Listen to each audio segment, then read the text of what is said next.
तो एंट्रोपी को यदि एग्जाम में आता है तो आपको किस प्रकार से लिखना है, ध्यान से समझना। एंट्रोपी किसी निकाय, निकाय बोले तो ध्यान रखना भाई यार, इंग्लिश में भी है ना, सिस्टम, कोई भी एक सिस्टम है उसमें क्या आ गई भैया, कोई भी एक सिस्टम है उसमें क्या आ गई भैया, अव्यवस्था आ गई। तो उस अव्यवस्था को मापने की जो इकाई है वो क्या रहेगी, मापने की जो यहाँ पे भौतिक इकाई है वो क्या रहेगी, वो रहेगी अपनी एंट्रोपी। ठीक है, तो एंट्रोपी किसी निकाय की अव्यवस्था की माप है, यानी कि उसकी मापन है। यह एक अवस्था फलन है, यह एक अवस्था फलन है, अवस्था है इसका मतलब ये क्या होगी यहाँ पे, और निकाय की अवस्था पर निर्भर करती है, यानी कि ये पथ फलन नहीं है। ठीक है, निकाय जितना अधिक अव्यवस्थित रहेगा। अच्छा आप मुझे एक बात बताओ ना, यदि ये अव्यवस्था को माप रही है, ठीक है, एक जगह अव्यवस्था 5 है, एक जगह अव्यवस्था 10 है, एक जगह 15 है, तो सबसे ज़्यादा अव्यवस्था कहाँ पे, यहाँ पे, तो सबसे ज़्यादा एंट्रोपी कहाँ पे, यहाँ पे। आई बात समझ में, क्लियर है। तो ध्यान रखना, निकाय जितना अधिक अव्यवस्थित होगा उसकी एंट्रोपी भी उतनी ही अधिक होगी, इससे रिलेट करके समझ लेना। किसी व्यवस्थित निकाय की एंट्रोपी क्या होगी, कम होगी, यानी कि कोई है जिसकी जो अधिक व्यवस्था में बैठा हुआ है, अव्यवस्था नहीं है, तो ऑब्वियसली वहाँ पे एंट्रोपी क्या है, कम है, यानी कि अव्यवस्था कम है। एंट्रोपी बराबर अव्यवस्था, ऐसे लिख लो तुम तो यार, है ना, एंट्रोपी बराबर अव्यवस्था, ये लो जी। अब ठीक है, अब समझ में आ गया। चलो जी, चूंकि एंट्रोपी एक अवस्था फलन है, अतः यह निकाय की प्रारंभिक और अंतिम अवस्था पर निर्भर करती है, ये पथ पर निर्भर नहीं करती। तो ये देखो, एंट्रोपी डायरेक्टली प्रोपोर्शनल टू अव्यवस्था, जितनी ज़्यादा अव्यवस्था होगी उतनी ज़्यादा एंट्रोपी होगी। अव्यवस्था जितनी ज़्यादा होगी एंट्रोपी का मान उतना ही ज़्यादा होगा। गणितीय स्वरूप देखना चाहते हैं यहाँ पे तो आप देख लो इसको, ये अपनी पिछली क्लास में भी पढ़ा था। ठीक है, ये हमने पिछली क्लास में देखा था, D S equal to D Q upon T. ठीक है, ये क्या था, एंट्रोपी में अल्प परिवर्तन। ठीक है, ये क्या था, तंत्र द्वारा उत्क्रमणीय ढंग से टी ताप पर अवशोषित ऊष्मा।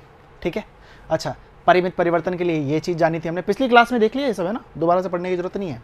ठीक है, अच्छा, यदि मैं इकाई की हम बात करते हैं तो इकाई क्या होगी, तो आप निकाल सकते हैं यहाँ से जूल केल्विन, यानी कि जूल केल्विन इनवर्स इसकी इकाई यहाँ पे हो जाएगी। ठीक है, क्लियर है। अच्छा, इसको हटा दो, कोई दिक्कत वाली बात नहीं, जूल केल्विन इनवर्स इतना याद रखो आप तो। अच्छा, मोलर एंट्रोपी की इकाई यदि मुझे बतानी हो तो मोलर एंट्रोपी का मतलब क्या हो गया, मोलर एंट्रोपी का मतलब क्या हो गया, पर मोल।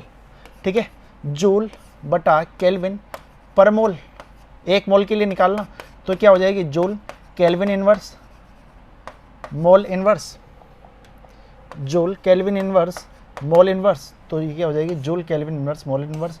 और कैलोरी में यदि आप लेते हैं यहाँ पे ऊष्मा को, तो वो क्या हो जाएगी यहाँ पे, calorie kelvin inverse mole inverse. ठीक है, कोई दिक्कत यहाँ पे नहीं है। तो एक और बात ध्यान रखो, मोलर एंट्रोपी मात्रा स्वतंत्र गुण कहलाती है, बात बिल्कुल सही है। ठीक है, मात्रा पे ये निर्भर नहीं करती। एंट्रोपी के यदि आपको परिभाषित करना हो कभी तो आप सीधा बोल सकते हैं, किसी भी तंत्र की अव्यवस्था को ही एंट्रोपी कहा जाता है।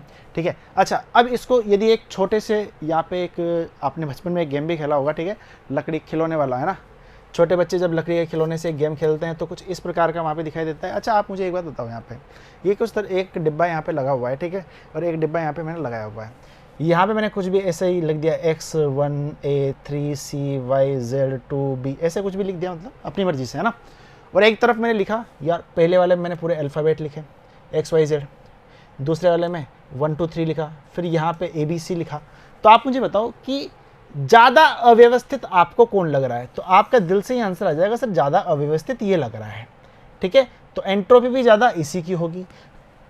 और यदि बोला जाए तो व्यवस्थित तरीके से ये है, और व्यवस्थित वाले की जो एंट्रोपी होती है वो क्या होती है, कम होती है।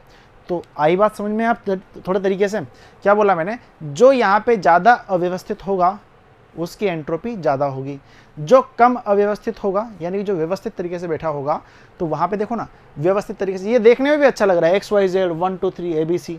ठीक है, अब यहाँ पे चीज़ें आपको शायद क्लियर हो चुकी होगी कि एंट्रोपी क्या है। ठीक है, तो एंट्रोपी की सिर्फ इतनी सी बात पूछी जाती है, सिर्फ आपको समझना आना चाहिए कि अव्यवस्था का मापन ही क्या है, यहाँ पे एंट्रोपी कहलाता है, किसी भी सिस्टम में या फिर निकाय में। क्लियर है, कोई दिक्कत यहाँ पे नहीं है। तो अब इस चैप्टर को हम समाप्त करने में पहुँच चुके हैं। अगली क्लास में गिब्स ऊर्जा, ठीक है, स्वतः प्रवर्तिता को पढ़ेंगे, और एक छोटा सा टॉपिक रह चुका है कैलोरीमिति, ठीक है, उनको करके इस चैप्टर को हम खत्म कर देंगे। ठीक है, तो मिलते हैं अगली वीडियो में, गिब्स ऊर्जा को हम पढ़ेंगे, और आपसे निवेदन है आप इसको एक बार पढ़ लो, है ना, ताकि चीज़ें और अच्छे तरीके से समझ में आए। ठीक है, तो मिलते हैं अगली क्लास में। धन्यवाद।